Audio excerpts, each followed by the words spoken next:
الحمد لله نحمده ونستعينه ونستغفره ونعوذ بالله من شرور أنفسنا ومن سيئات أعمالنا من يهده الله فلا مضل له ومن يضلله فلا هادي له ونشهد أن لا إله إلا الله وحده لا شريك له ونشهد أن سيدنا ومولانا محمدا عبده ورسوله أما بعد فأعوذ بالله من الشيطان الرجيم بسم الله الرحمن الرحيم قال الله تبارك وتعالى في الجزء الرابع من القرآن وسارعوا إلى مغفرة من ربكم وجنة عرضها السماوات والأرض أعدت للمتقين وقال تعالى فاستبقوا الخيرات صدق الله العلي العظيم وقال النبي صلى الله عليه وسلم بادروا بالأعمال الصالحة فتكون فتن كقطع الليل المظلم يصبح الرجل مؤمنا ويمسي كافرا ويمسي مؤمنا ويصبح كافرا يبيع دينه بعرض من الدنيا أو كما قال عليه الصلاة والتسليم۔ محترم اور مکرم ساتھیوں، میرے عزیزوں اور دوستوں، خطبے میں کلام اللہ کی، قرآن مجید کی جس آیت کریمہ کو پڑھنے کا شرف مجھے حاصل ہوا ہے وہ چوتھے پارے کے 5ویں رکوع کی آیت ہے۔ اس میں اللہ تبارک و تعالی ارشاد فرما رہے ہیں مومنین سے، کلمہ پڑھنے والوں سے، وَسَارِعُوا إِلَى مَغْفِرَةٍ مِّن رَّبِّكُمْ، کہ مومنوں، اے لا الہ الا اللہ محمد الرسول اللہ کہنے والوں، جلدی کرو اور ایک دوسرے سے آگے بڑھو۔ کس لیے؟ کہا اِلیٰ مغفرۃ من ربکم، اپنی رب کی مغفرت کو حاصل کرنے کے لیے، وجنۃ عرضها السماوات والارض، اور اس جنت کے لیے جلدی کرو، ایک دوسرے سے آگے بڑھو جس کی چوڑائی زمین و آسمان کے برابر ہے۔ یہ جنت کس کے لیے بنائی گئی؟ اللہ تبارک و تعالیٰ نے فرما دیا اعدت للمتقین، کہ جنت تو متقیوں کے لیے بنائی گئی، جو من چاہے چھوڑ کر رب چاہے زندگی گزارتے ہیں ان کے لیے جنت ہے، جو اللہ تبارک و تعالیٰ کے احکام کے مطابق زندگی گزارتے ہیں، رسول اللہ صلی اللہ علیہ وسلم کے بتائے ہوئے طریقے کے مطابق زندگی گزارتے ہیں، ان کے لیے جنت ہے۔ اعدت للمتقین، متقیوں کے لیے، نیک کام کرنے والوں کے لیے، صالحین کے لیے جنت بنائی گئی۔ یہ وسارعوا کا لفظ میرے دوستو عربی زبان میں مسارعتن سے بنا ہے۔ مسارعتن کے معنی جلدی کرنا، یعنی ایک دوسرے سے انسان کا جلدی کرنا، آگے بڑھنا۔ اور ایک دوسری جگہ ارشاد فرمایا فاستبقوا الخیرات، کہ نیک کام کرنے میں ایک دوسرے سے آگے بڑھو۔ فاستبقوا کا لفظ بنا ہے یہ مسابقہ سے، جس کو انگلش میں کمپٹیشن کہتے ہیں، اور سمجھنے کے لیے ریس کہہ لیا جائے کہ ریس میں کیا ہوتا ہے، ہر شخص چاہتا ہے کہ میں سب کو پیچھے چھوڑوں اور خود آگے نکل جاؤں۔ ہر شخص کی یہ خواہش ہوتی ہے، جو دوسرے نمبر پر ہے اس کی بھی یہی خواہش ہے، جو پیچھے ہے وہ بھی یہی چاہتا ہے کہ میں سب کو پیچھے چھوڑ کر کیسے آگے بڑھ جاؤں۔ تو اللہ تبارک و تعالیٰ بھی فرما رہے کہ نیک کام میں تمہاری یہی خواہش ہونی چاہیے، نیک کام میں سب کو پیچھے چھوڑ کر کیسے آگے نکل جاؤ، کیسے اللہ تبارک و تعالیٰ کا مقرب بن جاؤ، اور کیسے اللہ تبارک و تعالیٰ کو خوش کرنے والا بن جاؤ۔ میرے دوستو، آج ہماری جو زندگی ہے، اس زندگی میں دنیاوی اعتبار سے بہت جلدی مچی ہوئی. ہر شخص چاہتا ہے، نوجوان ابھی نوجوانی کی دہلیز پہ قدم نہیں رکھتا، وہ چاہتا ہے میرے پاس بہت مال ہو جائے، میرے پاس اچھی گاڑی ہو جائے، میرے پاس اچھا موبائل ہو جائے، میرے پاس پہننے کے لیے اچھے کپڑے ہو جائیں. ابھی تو کمانا شروع کرتا ہے اور خواب دیکھنا شروع کر دیتا ہے کہ میں کیسے جو 10 سال سے کما رہا اس کو کیسے پیچھے کر دوں، میں فلاں کو کیسے پیچھے کر دوں. انکم آ رہی ہے، اچھے سے زندگی گزر رہی ہے آرام سے، لیکن چاہتا ہے کہ نہیں، اس سے زیادہ انکم کیسے آئے اور کیسے میں آگے بڑھ جاؤں دنیاوی اعتبار سے. آج ہم میں سے ہر ایک کی یہی خواہش ہے میرے دوست کہ دوسرے سے اچھا ساز و سامان میرے پاس کیسے ہو جائے. اگر وہ اچھا کھا رہا ہے، گھر میں کھا رہا ہے، تو میں ہوٹل میں کھانے والا کیسے بن جاؤں. اس کے گھر میں اچھا فرنیچر ہے، میرے گھر میں اس سے اچھا فرنیچر کیسے آ جائے. اگر زیادہ پیسہ ہو جاتا ہے تو پھر آدمی گاؤں میں ایسا گھر بناتا ہے کہ ایسی فیسلٹی دوسرے کے گھر میں نہیں ہونی چاہیے، اس طریقے پہ بناتا ہے کہ ایسا گاؤں میں الگ منفرد گھر کے، بھائی ایک گھر ایسا ہے جو پورے گاؤں میں کسی کا نہیں. تو دنیاوی اعتبار سے ہماری زندگی کیا ہے؟ ہم مسابقے میں لگے ہوئے، کمپٹیشن میں لگے ہوئے، ریس میں لگے ہوئے. ہر شخص چاہتا ہے کہ دوسرے کو پیچھے کر دیں. حالانکہ وہ گاؤں میں آگے ہوتا ہے، یعنی مالداروں میں شمار ہوتا ہے، لیکن وہ چاہتا ہے اور کیسے آگے بڑھوں، اور کیسے آگے بڑھوں. لیکن میرے دوستوں، مسابقے کی جگہ نہیں ہے، دنیا ایک دوسرے کو پیچھے کرنے کی جگہ نہیں ہے میرے دوستوں. دنیا کے اندر تو انسان کیوں آیا ہے؟ کہاں؟ آخرت کے لیے آیا ہے. اس لیے ہونا ہی چاہیے قرآن مجید کے حکم کے مطابق کہ ہم نیکیوں میں ایک دوسرے کو آگے پیچھے کرنے کی کوشش کریں. جو خالی فرض پڑھتا ہے، 5 ٹائم کی فرض نماز پڑھتا ہے، میں بعد کی ساری سنتیں بھی پڑھوں گا، ساری نوافل بھی پڑھوں گا. یہ صرف نماز پڑھتا ہے، میں قرآن پاک کی تلاوت بھی کروں گا. یہ ایک پارہ پڑھتا ہے، یہ جتنا بھی اس کو توفیق ملی میں اس سے زیادہ کیسے پڑھوں. ہماری تو خواہش یہ ہونی چاہیے، ہمارے دل کی تمنا یہ ہونی چاہیے. لیکن میرے دوستو، آج ہمیں شیطان نے غفلت میں ڈالا. اس نے کہا تھا جب اللہ تبارک و تعالیٰ نے فرمایا فخرج منہا فإنک رجیم، کہ نکل جا اس جنت سے، میرے دربار سے نکل جا، تو مردود ہے. وإن علیک لعنتی الی یوم الدین، اور قیامت تک کے لیے تجھ پر میری لعنت برسے. تو میرے دوستو، ایسی حالات میں بھی اللہ تعالیٰ غضب میں ہے، غصے میں ہے، لیکن وہ اللہ تعالیٰ کی رحمت سے مایوس نہیں ہوا. اس نے دعا کے لیے ہاتھ اٹھائے، کہنے لگا ربی فانظرنی الی یوم یبعثون، کہ اللہ مجھے قیامت تک کے لیے مہلت دے دے. اللہ تبارک و تعالیٰ نے اس کی دعا کو قبول فرمایا اور کہا قال فإنک من المنظرین، تجھے قیامت تک کے لیے مہلت دی جاتی ہے. پھر اس نے کیا کہا؟ اللہ کا شکر ادا کرنا چاہیے تھا، وہ ایسا نہیں کیا. اس نے کہا قال فبعزتک لأغوینہم اجمعین، شیطان نے کہا کہ اللہ میں تیری عزت کی قسم کھا کر کہتا ہوں میں تمام کے تمام لوگوں کو دوزخی بنانے کی کوشش کروں. اسے پتا تھا کہ جنت بنی ہے، جنت میں کچھ لوگ ضرور جائیں گے، لیکن اس کے ارادے دیکھیے، اس کے عزائم دیکھیے کتنے بلند ہیں. فرمایا کہ لأغوینہم اجمعین کا لفظ ہے میرے دوستو، یہ تاکید کے لیے آتا ہے کہ ایک کو بھی نہیں چھوڑوں گا. کوشش تو اللہ والے کے پیچھے بھی کروں گا، اسے بھی بخشوں گا نہیں، موت تک اس کا پیچھا نہیں چھوڑوں گا.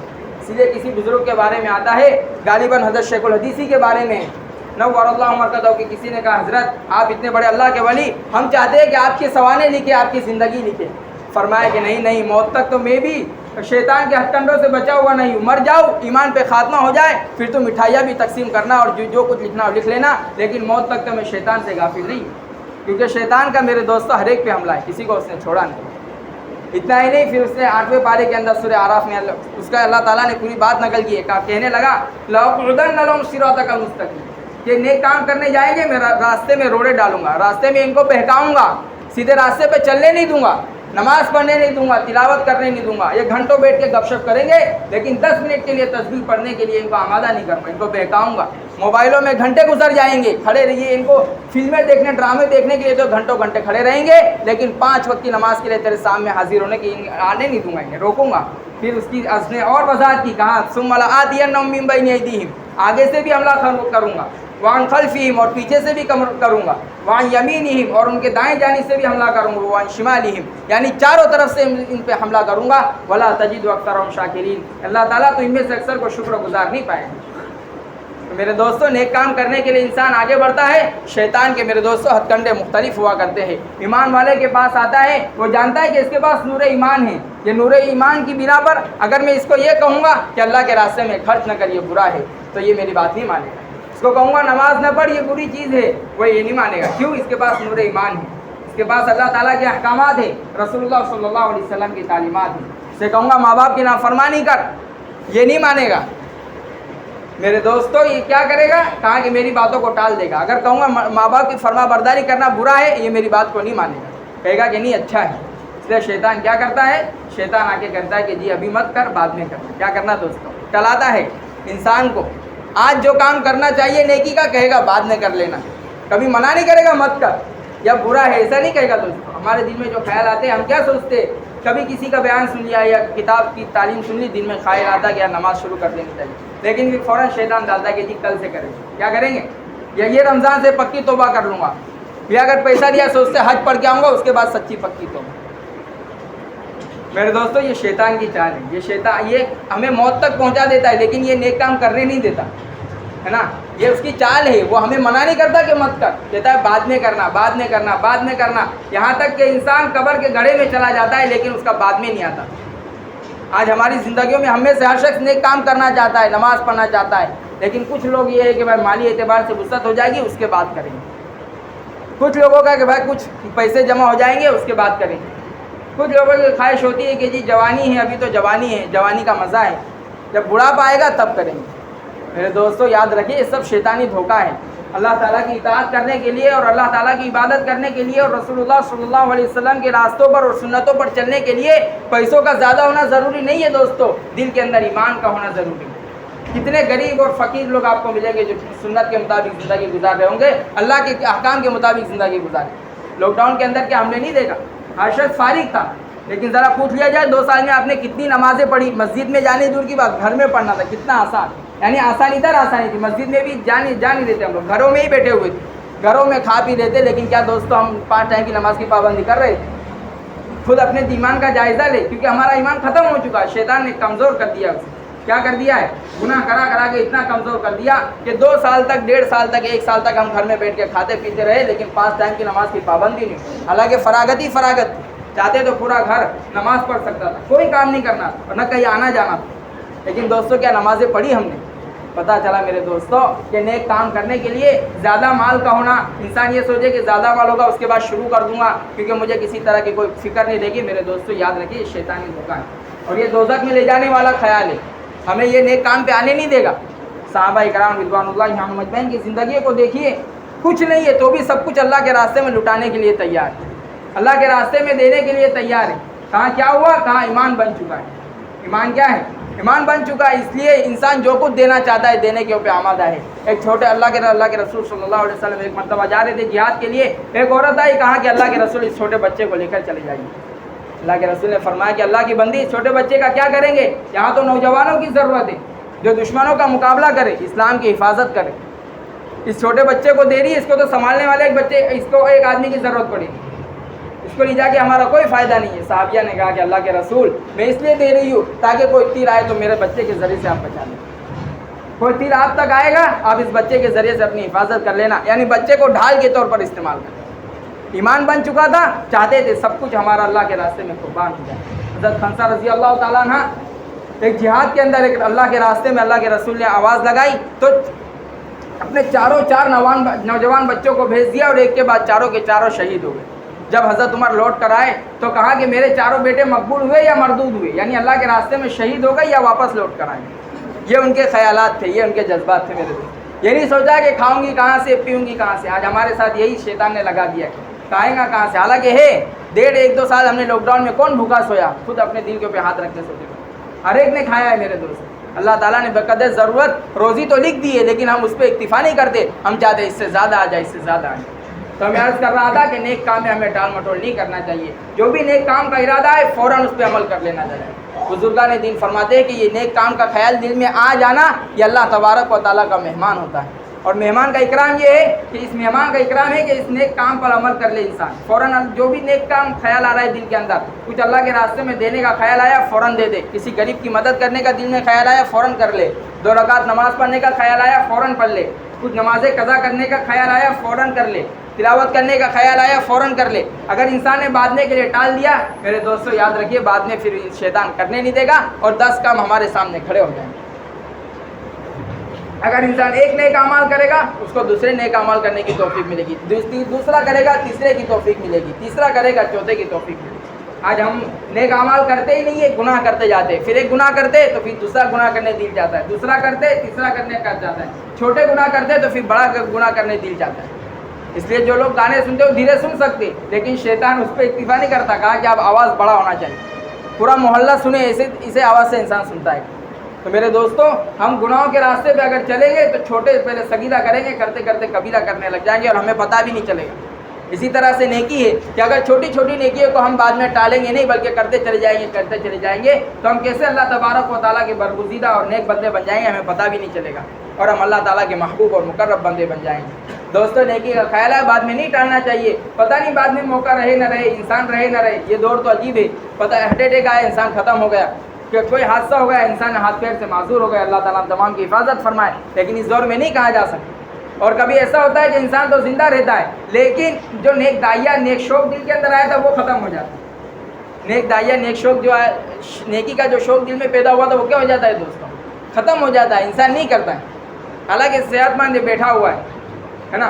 اور پھر کبھی ایسا ہوتا ہے کہ انسان بھی زندہ ہے، نیکی کا داعیہ بھی موجود ہے، لیکن اب حالات موافق نہیں، حالات آ گئے اس کے اوپر، پیسہ ختم ہو گیا، اللہ کے راستے میں دینا تھا وہ پیسہ اللہ چلا گیا۔ تو کبھی ایسا ہوتا ہے کہ انسان یا تو خود ہی نہیں رہتا، یا کبھی وہ تو رہتا ہے لیکن نیکی کا داعیہ نہیں رہتا، اور کبھی ایسا ہوتا ہے کہ نیکی کا داعیہ بھی دل میں موجود ہے، انسان بھی موجود ہے، لیکن اب حالات موافق نہیں، حالات ساتھ نہیں دے رہے ہیں۔ اس لیے اللہ کے رسول صلی اللہ علیہ وسلم نے آخری حدیث سنا دوں، اللہ کے رسول نے فرمایا بادروا بالاعمال الصالحہ، یہ تو خیر القرون کا زمانہ ہے، جس کے متعلق اللہ تبارک و تعالی، اللہ کے رسول صلی اللہ علیہ وسلم نے اپنی حدیث میں فرمایا، ہم ہر جمعہ میں سنتے بھی ہے کہ خیر امتی قرنی ثم الذین یلونہم ثم الذین یلونہم، کہ سب سے بہترین زمانہ وہ میرا زمانہ ہے، پھر اس کے بعد کا زمانہ، پھر اس کے بعد کا زمانہ۔ اس بہترین زمانے میں اللہ کے رسول فرما رہے صحابہ سے بادروا بالاعمال الصالحہ، کہ نیک کام کرنے میں جلدی کرنا، ٹال مٹول نہ کرنا۔ آج ہماری حالت دنیاوی اعتبار سے کل پہ نہیں ٹالیں گے، بولیں گے ابھی ہو جائے تو بہت اچھا، ابھی ہو جائے تو نیند کی قربانی دینا پڑے دے دیں گے، کھانا چھوڑنا پڑے چھوڑ دیں گے، جو قربانیاں ہمیں دین کے لیے دینا چاہیے تھی آج ہم وہ تمام قربانیاں دنیا کے لیے دے رہے میرے، لیکن دین کے لیے تھوڑا سا آگے پیچھے کرنے کے لیے تیار ہیں۔ تو میں عرض کر رہا تھا کہ اللہ کے رسول نے صحابہ سے فرمایا کہ نیک کام کرنے میں جلدی کرنا، فتکون فتن کقطع اللیل المظلم، کیونکہ ان قریب ایسے فتنے آئیں گے، اتنے تاریک اور اتنے بھیانک ہوں گے کہ تاریک رات کی طرح ہوں گے، تاریک رات کی طرح ہوں گے، اور ان کی بھیانکتا کی ایک مثال اللہ کے رسول صلی اللہ علیہ وسلم نے دی، فرمایا کہ یصبح الرجل مؤمنا ویمسی کافرا، کہ صبح میں آدمی مومن اٹھے گا لیکن شام ہوتے ہوتے اس کا ایمان ختم ہو جائے گا، وہ کافر ہو جائے گا، ویمسی مؤمنا ویصبح کافرا، کہ شام تو ایمان کی حالت میں کرے گا لیکن صبح ہوتے ہوتے اس کا ایمان ختم ہو جائے گا۔ پھر اس کی مثال بیان کی اللہ کے رسول نے فرمایا یبیع دینہ بعرض من الدنیا، کہ وہ دنیا کے چند ٹکوں کے خاطر اپنے ایمان کا سودا کر لے۔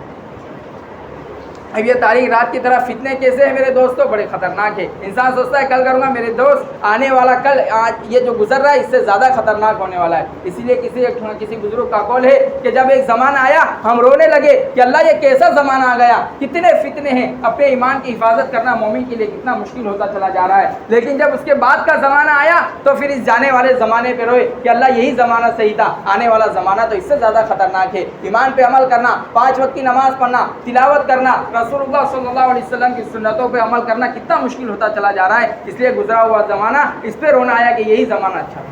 تو ہر آنے والا زمانہ میرے دوستوں زیادہ خطرناک ہوگا۔ تو اللہ کے رسول صلی اللہ علیہ وسلم نے فرمایا، اس کی مثال محدثین اس طرح سے دیتے ہیں کہ تاریک رات کی ٹکڑوں کی طرح ہوگی۔ جیسے ایک آدمی ہے، مغرب کی نماز پڑھنے کے بعد وہ سفر کرنا چاہتا ہے لیکن وہ رکا ہوا ہے، وہ سوچ رہا ہے کہ جی تھوڑا وقت گزر جانے دو، پھر روشنی ہوگی تو پھر میں عمل کروں، میں اپنا سفر شروع کروں گا۔ اب پھر رکا ہوا ہے، پھر دیکھ رہا ہے تاریکی بڑھ رہی، سوچ رہا ہے اور رک جاتا ہو تاکہ روشنی ہو جائے گی اس کے بعد میں عمل کروں گا۔ تو میرے دوستوں یہ بے وقوف ہے، ارے سفر مغرب سے شروع کر دے، کیونکہ آنے والا جو زمانہ ہے، آنے والا جو وقت ہے وہ اور زیادہ تاریک ہوگا، رات اور زیادہ اندھیری ہونے والی ہے، اب اجالا نہیں آنے والا، وہ تو بہت لمبے زمانے کے بعد آئے۔ تو میرے دوستوں اسی طرح سے یہ زمانے ہیں، جس زمانوں سے ہم گزر رہے ہیں اس میں ہم جو نیکیوں کی جو ہمارے دل میں خیالات بھی آ رہے ہیں، یہ بہت بڑی بات ہے، جس پہ اس لہٰذا جس پہ عمل ہو جائے کر لینا چاہیے۔ وہاں تو اس کے لیے صبح بھی ہو جائے گی، اب یہاں پہ میرے دوستوں بہترین زمانہ نہیں آنے والا ہے، اب تو خرابی بدتر سے بدتر زمانہ آئے گا۔ تو حدیث پاک ہے کہ کہ ہر گزرا ہوا زمانہ، ہر آنے والا زمانہ گزرے ہوئے زمانے سے خراب ہوگا. اس زمانے کے لوگ ویسے اس درجے کے ان کے اعمال خراب ہو گئے میرے دوستوں. لہٰذا نیک اعمال کے جو بھی خیالات دل کے اندر آئے ہمیں اس پر عمل کر لینا چاہیے اور بعدنے کے لیے اس کو ٹالنا نہیں چاہیے. میرے دوستوں اللہ کے رسول صلی اللہ علیہ وسلم کی حدیث دیکھیے کہ رمضان کے لیے رجب سے دعا کر رہے. رجب کا چاند نظر آیا، اللہم بارک لنا فی رجب و شعبان وبلغنا رمضان. ہم رمضان میں عبادت کیوں نہیں کر پاتے؟ کیونکہ رجب سے ہمیں خیال ہی نہیں آتا ہے. شعبان میں سوچتے نہیں کہ تراویح پڑھنا ہے، روزے رکھنا ہے، کس طرح سے مینجمنٹ کروں. گھومنے پھرنے جانا ہو، شادی بیاہ میں تو سارے مینجمنٹ ہو رہے، لیکن ایک مہینہ اللہ کے لیے روزے رکھنا ہے اور تراویح پڑھنا ہے. ہماری پہلے کوئی تیاری نہیں، کوئی سوچ نہیں. اگر ابھی سے ہم فکر کریں گے، پیسہ اسٹاک کر لیں گے، پیسے کے اعتبار سے انسان عام طور پہ پریشان ہوتا ہے. اگر صبر و قناعت ہے تب تو بہت اچھی بات ہے، ورنہ پیسہ اسٹاک کرے کہ بھائی مجھے کام کم کرنا ہے اور روزے بھی رکھنا ہے اور تراویح بھی پڑھنا ہے، تلاوت بھی کرنا ہے، رسول اللہ صلی اللہ علیہ وسلم پہ درود پاک بھی پڑھنا ہے. اگر یہ مینجمنٹ اور یہ سارا تیاری ابھی سے شروع ہو جائے گی تو انشاءاللہ ہم میں سے ہر ایک کے لیے تراویح پڑھنا بھی آسان ہو جائے گا اور روزے رکھنا بھی آسان ہو جائے گا. لیکن اگر دل کے اندر دنیا کی محبت رہی اور آخرت سے غفلت رہی میرے دوستو، تو یاد رکھیے کروڑوں روپے ہوں گے لیکن نہ نماز کی توفیق ہوگی نہ روزے رکھنے کی اللہ تعالیٰ توفیق دیں گے اور انسان ایسے ہی بے عمل ہو کے چلا جائے گا. دنیا میں تو عزت والا ہوگا لیکن آخرت میں وہ نقصان کے اندر ہوگا میرے دوستو. اللہ تبارک و تعالیٰ اس حقیقت کو صحیح معنی میں سمجھنے کی توفیق عطا فرمائے اور نیک کام کا داعیہ جس وقت پیدا ہو اسی وقت ہم تمام کو عمل کرنے کی توفیق عطا فرمائے. وآخر دعوانا الحمدللہ رب العالمین.